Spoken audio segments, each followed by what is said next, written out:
Uno Game.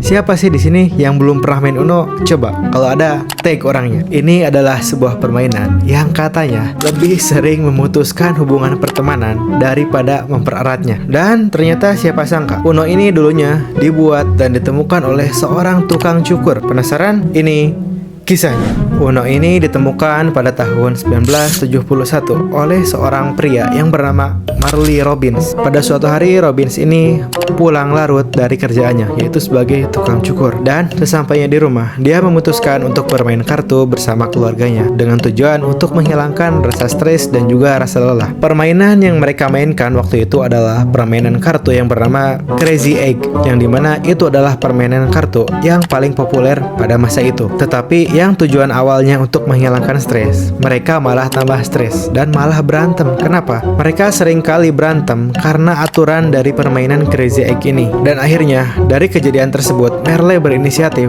untuk membuat sebuah permainan, sebuah kartu yang aturannya tidak ribet seperti Crazy Egg ini. Dan disinilah semuanya berawal. Marley dan keluarganya beneran niat bikin sebuah kartu, yaitu kartu Uno. Mereka mengeluarkan tabungan pribadi mereka sebesar $8.000, yang dimana $8.000 saat itu adalah 131 juta rupiah buat cetak 5.000 set kartu pertama mereka. Dan setelah itu dia menjualnya di toko barbershop miliknya. Jadi intinya, lu potong rambut, lu dapat kartu. Dan ini di luar dugaan mereka. Gamenya ternyata semakin populer dan disukai banyak orang. Hingga akhirnya Marley ini menjual hak ciptanya ke sebuah pengusaha lokal di Amerika seharga $50.000 waktu itu, plus royalti dari setiap pembelian. Dan Uno ini mulai menyebar bukan ke rumah tetangga doang, tapi ke seluruh Amerika. Mulai menyebar ke seluruh Amerika. Sampai akhirnya pada tahun 1992 ada sebuah perusahaan mainan besar di Amerika Serikat yang bernama Mattel.